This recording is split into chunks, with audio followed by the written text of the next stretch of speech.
Olá, você que nos assiste aqui pela TVL, está começando mais uma edição do TVL Comunidade. Vamos falar nesta primeira parte do programa de história do Brasil. É que neste 19 de novembro comemoramos o Dia da Bandeira, um dos símbolos nacionais. Recentemente também lembramos no dia 15 da proclamação da República, são 131 anos da República no Brasil. Professor de História, Cristian Machado, que prazer tê-lo aqui conosco.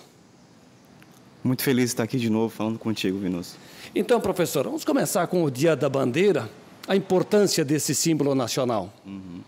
O Dia da Bandeira ele é comemorado no dia 19 de novembro, porque foi nesse dia que foi trocado a bandeira. A princípio, nós colocamos uma bandeira que era parecida com a bandeira dos Estados Unidos, só que ela era verde e amarela, com listras e estrelas no canto esquerdo. Então, no dia 19 de novembro, eles resolveram pegar o símbolo que já havia, que era o retângulo verde, o losango amarelo, e só tirar o símbolo da coroa portuguesa do meio e colocar aquela esfera azul e aquele símbolo, aquela faixa diagonal escrito Ordem e Progresso, que é aquele símbolo positivista.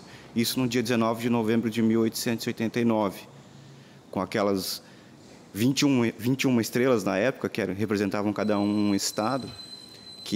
O que são aquelas estrelas ali? Aquelas estrelas simbolizam como que estava o céu no dia 15 de novembro de 1889, cerca das 8h30 da noite, assim. É isso que simboliza. Então a República, por incrível que pareça, é recente, 131 anos. 131 anos, é recente. Apesar que o Brasil foi o último país a se tornar um país republicano na América, né? Ainda acho que se não fosse todo essa revolução que deu, esse golpe do Marechal Deodoro da Fonseca e o Exército, ainda acho que em algum dado momento o Brasil ia se tornar república consequentemente. Porque até 15 de novembro de 1889, Dom Pedro II era o responsável pelo país. Aliás, foi o chefe de Estado que mais ficou no comando aqui do Brasil, né, professor? De 1840 a 1889.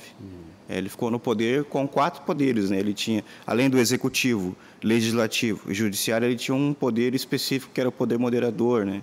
Mesmo assim, a partir de 1847 até 1889, havia um gabinete com um primeiro-ministro. Aliás, esse é um dos problemas que vai levar à proclamação da República, que, na verdade, o Exército não queria formar um novo governo, e sim um novo parlamento onde se manteria a monarquia. O curioso é que a monarquia acaba com uma grande festa no dia anterior, né, à proclamação da República. Sim. Aquele famoso baile. Sim, é verdade. Eu acho que o maior problema ali da monarquia foi o problema da sucessão só. Porque era a Princesa Isabel e o Conde D, né? Escreve D, aquele acentozinho. Genro de Dom Pedro II. Isso, aquele francês. Isso. Escreve Deu, né? Conde D. E ele era arrogante, promoveu massacres no exército. E isso fez com que o pessoal se revoltasse, não queria que ele assumisse o poder. Se não fosse isso, ia continuar tranquilamente a monarquia, eu imagino. Aliás, desculpa, né, Minos? Tem muita gente que apoia isso hoje, né? Quer que volte, né, a monarquia. A monarquia que começou com a independência do Brasil, na verdade, continuidade, né, da família real com Dom Pedro I, e aí vem quando Dom Pedro I abdica do trono. 1831. Aí é que Dom Pedro II assume, mas ele é elevado à maioridade, porque era um menino do quê? 5 anos quando isso acontece? Primeiro ali em 1831, como ele não podia assumir, ele tinha 5 anos, eles vão fazer um período regencial. Tem a regência trina provisória, regência trina permanente, e depois tem as regências unas. Tem o Araújo Lima e tem o Diogo Feijó. Inclusive tem nome de rua aqui, Rua Diogo Feijó, né? Não lembro agora como é que é o nome correto. Regente Feijó. Regente Feijó, obrigado. Aí, quando ele tinha de 14 para 15 anos, em 1840, foi feito o golpe da maioridade. Então, ele passou a ser maior de idade. Em 14 para 15 anos, ele passou a ser o rei absolutista ainda no Brasil, né? Ele tinha poder absoluto, né? Sob o controle e o domínio dos tutores, né? Exatamente. Bom, professor, a gente está falando aqui da República, né? Que ela acontece em 15 de novembro de 1889. É verdade ou é lenda que o grande responsável pela proclamação da República, Marechal Deodoro da Fonseca, estava acamado quando isso aconteceu? Bom, na verdade, o Marechal Deodoro da Fonseca, ele era um herói. Então, por que a gente vai usar o Marechal Deodoro da Fonseca como o responsável pela proclamação da República? Porque como tinha a Guerra do Paraguai, que acabou ali em 1870, ele estava todo dia nos jornais, então ele era um herói nacional.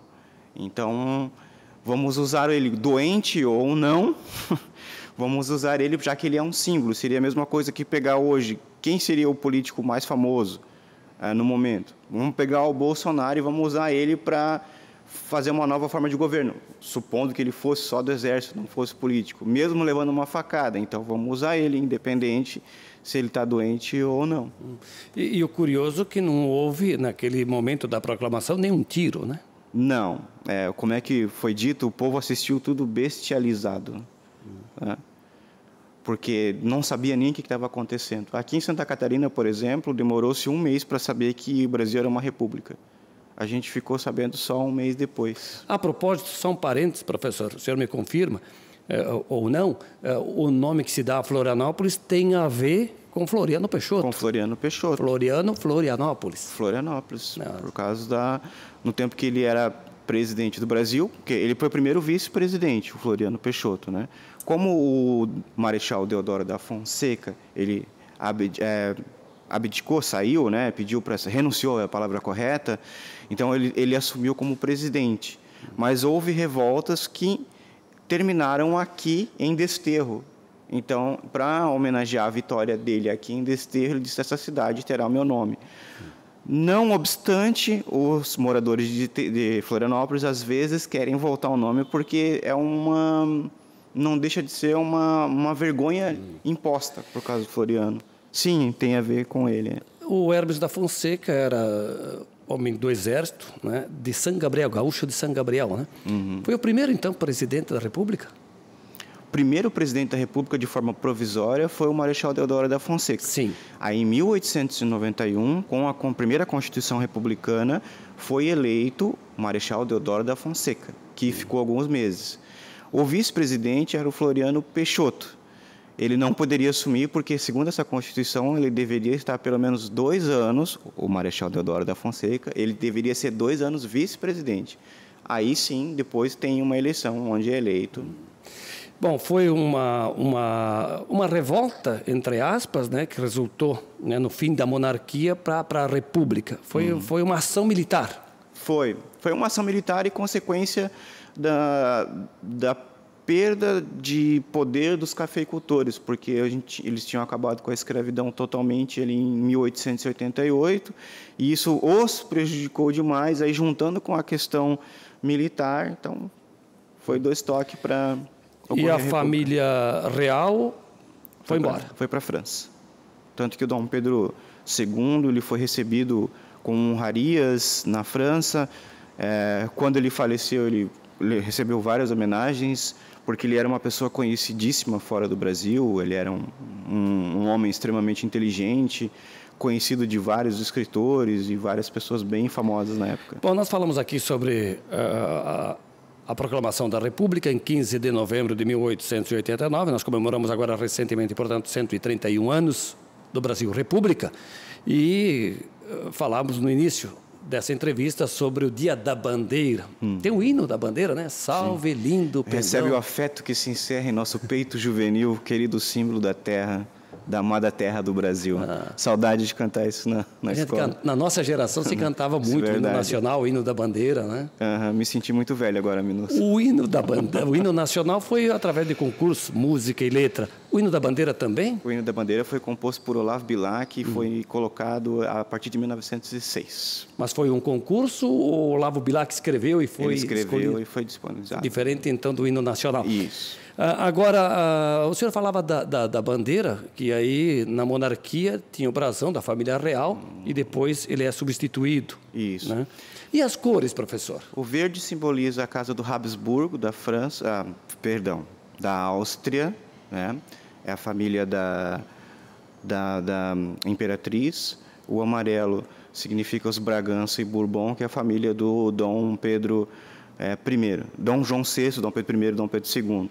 Hoje se usa, né, a expressão que o verde é as matas, o amarelo é as riquezas, é que isso foi colocado por poetas e tal. Eu diria até que não é errado, mas o correto mesmo é o verde é a família de Habsburgo e o amarelo da família dos Bragança e Bourbon. Foi uma herança da família, das famílias, né? Isso. Essa bandeira, quando tinha o símbolo do Império, ela foi pintada, foi desenvolvida por Jean-Baptiste Debré, né? Aquele francês que veio com a missão francesa em 1817 aqui para o Brasil. Como eu estava te dizendo, então, foi retirado o símbolo e colocado a esfera com as 21 estrelas na época. Aliás, ela passou a ter 27 estrelas em 1992. Mas aí era por conta dos estados e territórios, era isso? Isso. Na época, eram os 21 territórios do Brasil, incluindo o Distrito Federal, na época que, em 1879, era o Rio de Janeiro, né? Se falava do verde, como o senhor disse, que representaria a mata, o amarelo, a riqueza, o ouro, né? Que Minas Gerais, de lá saiu muito ouro, enfim. Então, a verdade é que as cores têm a ver com as famílias, né? As famílias, eles chamam as casas, né? As famílias, né? E o azul? O azul representa, no caso ali, o céu, como que a gente tinha comentado lá no começo, o céu, como estava o céu no dia 15 de novembro. É isso que significa, né? Há uma licença poética, porque o Cruzeiro do Sul, que está desenhado ali na bandeira, não é bem daquele jeito, né? Aí depois foi imposto que cada estrela representa um estado. Se eu não me engano, a nossa estrela é a 23ª e assim por diante. A que está acima é o estado do Pará, não é nem o Rio de Janeiro nem Brasília. Por quê? Porque naquela época, em 1879, a parte acima, mais acima do Equador, era o estado do Pará. Por isso que ela simboliza o estado do Pará. Agora fale um pouco, professor, dessas palavras, ordem e progresso, no coração da bandeira brasileira. Ordem e progresso é um símbolo positivista baseado nas ideias de Auguste Comte, né? Que dizia o amor por princípio, a ordem e o progresso por final. Ou seja, uma forma, como é que eu posso dizer, a frase inteira tem a ver com ditadura. É interessante isso, né? Então ela não está completa, ela pegou uma parte da frase e colocou ali. É uma ideia positivista, uma ideia francesa. Aliás, os nossos símbolos, como a própria República, a Mulher, a República, a Esfinge, que está na nota de reais, aquilo lá é a República, né? Aquela mulher que parece um homem, né? Professor, a gente falava aqui de heróis, por exemplo, e aí quando é proclamada a República, alguns personagens são reenquadrados, colocados na história, como, por exemplo, a figura de Tiradentes, né, que na monarquia era um anti-patriota, né, que ele tentou a proclamação lá na Revolução da Inconfidência Mineira. Isso. Foi morto, enfim. Depois, com a proclamação da República, ele se torna talvez o principal herói, né? Ganhou até um feriado. Nos anos 60 foi colocado um feriado para simbolizar isso, para esquecer de vez a monarquia. Aliás, se você me permite, nos anos 90, você vai lembrar, em 1993, foi feito um plebiscito, não sei se você recorda, onde 66% das pessoas escolheram a República, porque tinha votação para escolher qual forma de governo que o Brasil queria, né? Que era a República, a monarquia e o parlamentarismo. E o brasileiro escolheu a República. Você falou ali do Tiradentes, se não me engano foi na década de 60, foi imposto um feriado, então eles escolheram alguém que era contra a monarquia, contra Portugal. Eles escolheram um símbolo, né? E um militar também, né? Professor Cristi, muito obrigado por nos emprestar um pouco do seu conhecimento e a gente reviver os tempos de escola, aprender, né, com a nossa história. Agora, recentemente, comemoramos, então, em 15 de novembro, os 131 anos da República e em 19 de novembro, o Dia da Bandeira, um dos símbolos nacionais. Muito obrigado, hein, professor? Eu que agradeço. Eu só queria encerrar com uma frase, que hoje também é um dia que a gente incinera as bandeiras, a gente queima as bandeiras. Foi imposto numa lei, lá no começo do século XIX, que não se lava a bandeira, não se pendura uma bandeira no varal. Então, hoje é o dia que eles pegam, colocam a bandeira e queimam as bandeiras que são inutilizáveis. Né? Nessa data de 19 de novembro. Na data de 19 de novembro. Hoje é o dia que é feito isso. Nesse ano, coincidência, cai exatamente na quinta-feira. Exatamente.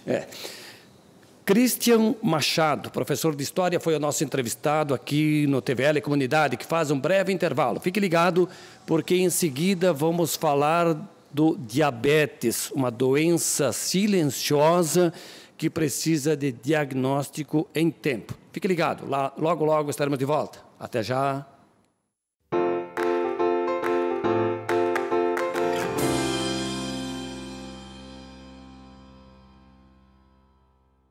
É da nossa tradição essa vontade de fazer acontecer. Todos os dias, todas as horas, conseguimos fazer da tristeza a nossa superação, das conquistas o nosso objetivo. A Câmara Municipal faz parte dessa história, na fiscalização e na promoção de um debate contínuo com a nossa sociedade. Acompanhe as atividades do Legislativo no site e exerça hoje e sempre sua cidadania. Câmara Municipal de Blumenau, fazendo parte dessa história.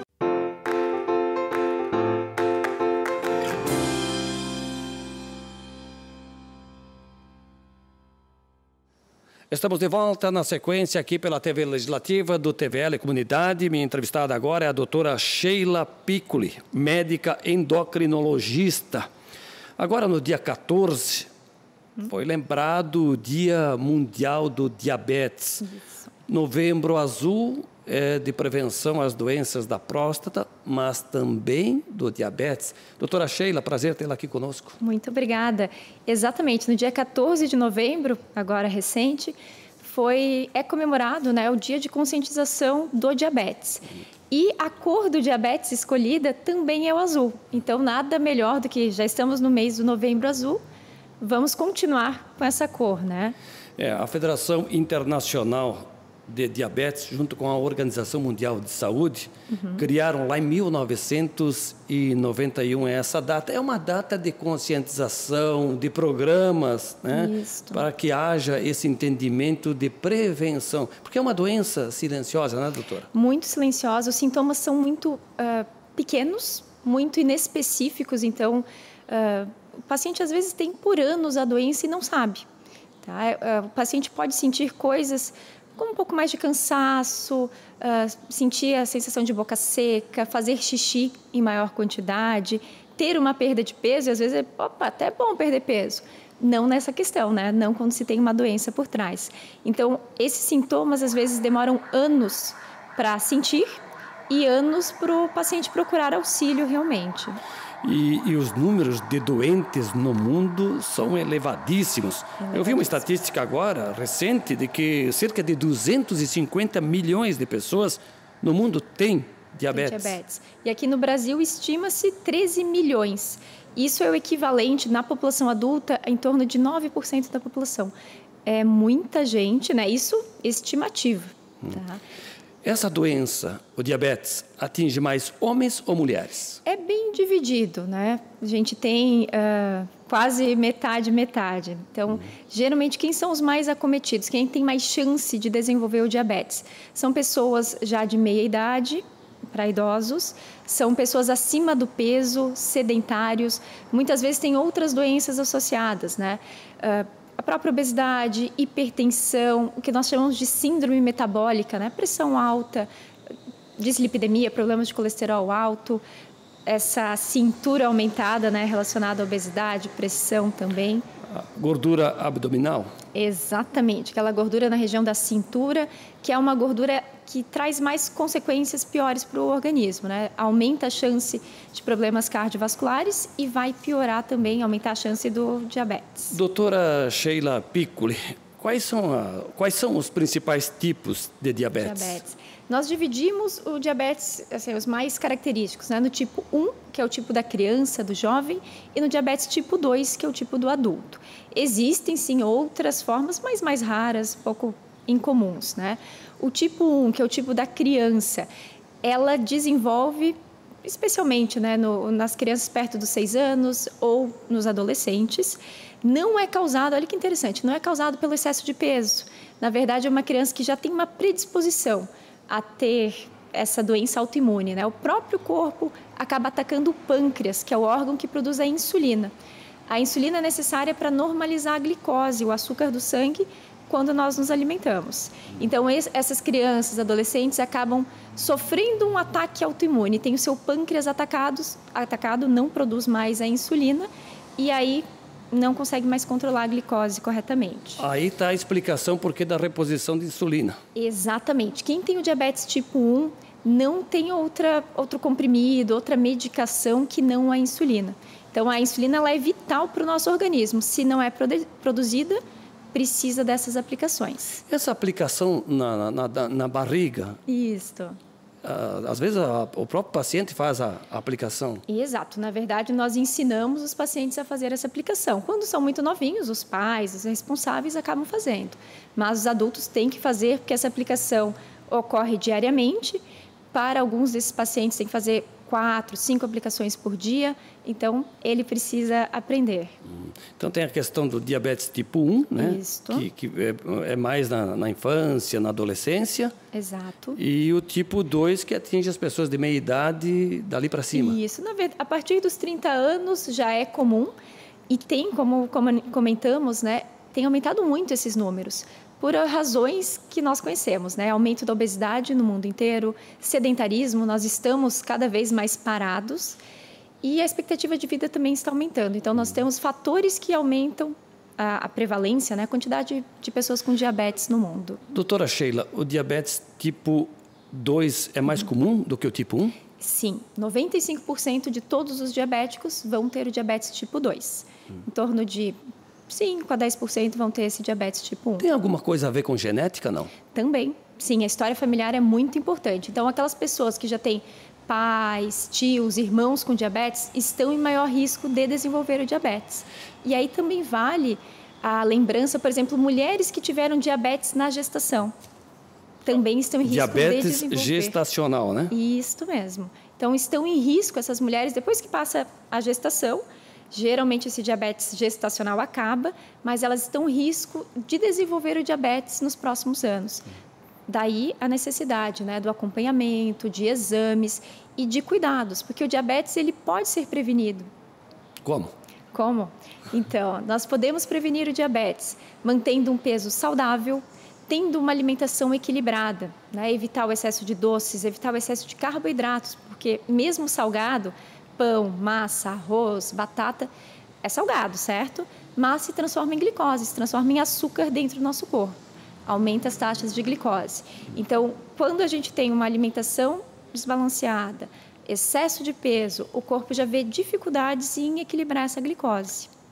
E aí pode tornar-se diabético. Num comparativo, por exemplo, a batata doce é mais saudável, tem menos açúcar ou ela demora mais para ser absorvida em relação à batata inglesa? Então, nós falamos de índice glicêmico, é essa velocidade que o carboidrato, né, o amido, o carboidrato, vai se transformar em glicose. E cada alimento tem esse índice glicêmico, essa velocidade. Quanto mais rápido a transformação, por exemplo, um pão francês, que ele é feito basicamente de farinha, né? Mais ou menos em 15 minutos ele se transformou 100% em açúcar, em glicose no nosso corpo. Então essa absorção é muito rápida. Vai demandar do nosso corpo uma produção também rápida e liberação rápida de insulina. Então assim, se a batata doce é mais saudável... Vai depender do jeito como ela é preparada. Por quê? Se ela é cozida, realmente as fibras vão fazer com que esse açúcar não seja rapidamente transformado e absorvido no nosso corpo.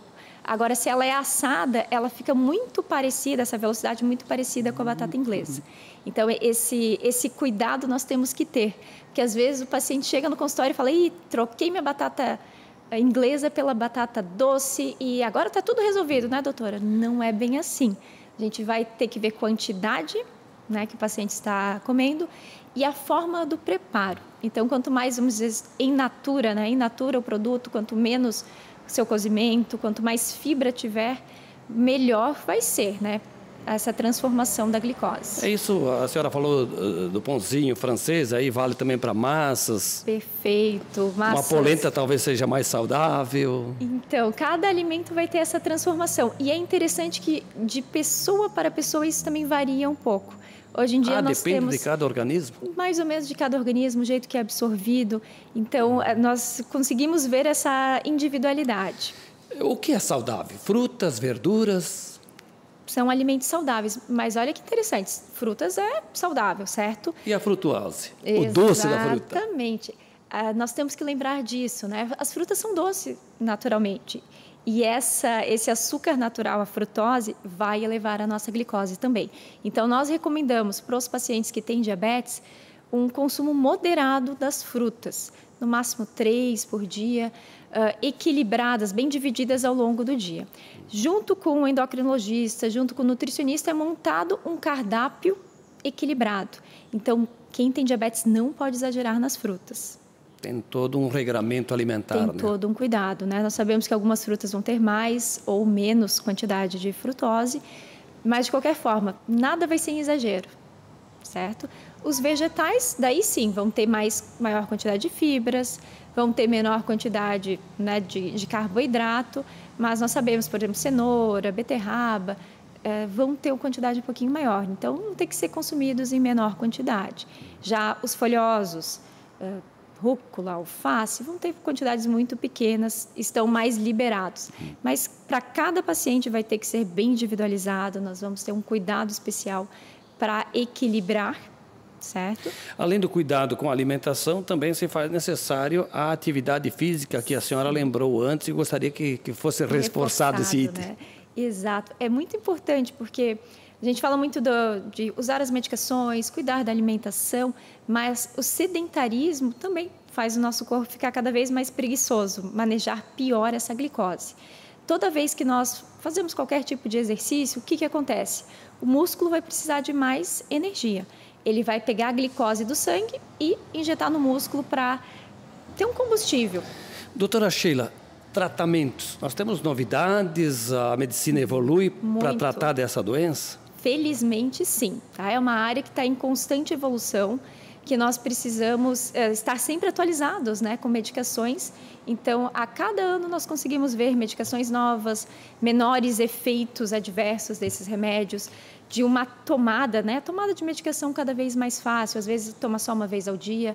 Nós temos medicações mais novas, cuja aplicação é uma vez na semana. Então, é importante que o paciente também esteja atualizado, né, com seu médico, ver qual o melhor tratamento para cada caso e, assim que prescrito o tratamento, deve ser bem seguido.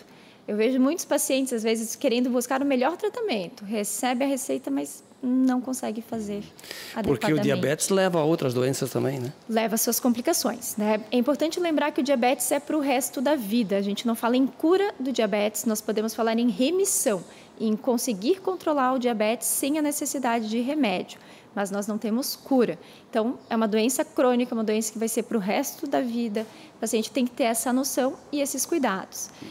Pode acontecer complicações relacionadas ao diabetes quando não bem manejado, quando não bem controlado. A elevação da glicose acaba causando lesões em pequenos vasos de sangue, que nós temos nos olhos, nos rins, no coração, nos nossos nervos. Então, essas complicações podem ser realmente graves. E, inclusive, amputação de membros. Perfeito. Então, a gente fala, né, em estágios mais avançados, em cegueira, amputação de pés, pernas, infarto, derrame, levar até o paciente a necessidade de transplante renal ou hemodiálise. Então, são complicações graves que nós fazemos ao máximo, né? Evitamos Daí, ao máximo. A importância dessa campanha Novembro Azul, que trata da saúde do homem, né, dos cuidados com a próstata, mas também o Novembro Azul cuida da saúde do homem e da mulher no que diz respeito ao diabetes. Eu sei que a sua especialidade nos permitiria avançar não só nesse tema diabetes, mas em outras patologias. Isso. Eu te agradeço, doutora, pela presença aqui, o tempo urge e certamente esse é um assunto que demanda de outras conversas. Muito obrigado. Com certeza, muito obrigada. Entrevistei a doutora Sheila Piccoli, médica endocrinologista, que esteve conosco aqui conversando sobre o Novembro Azul, também dedicado à prevenção e diagnóstico do diabetes. E assim, amigos e amigas, estamos concluindo aqui mais uma edição do TVL Comunidade. A todos, um grande abraço e até a próxima.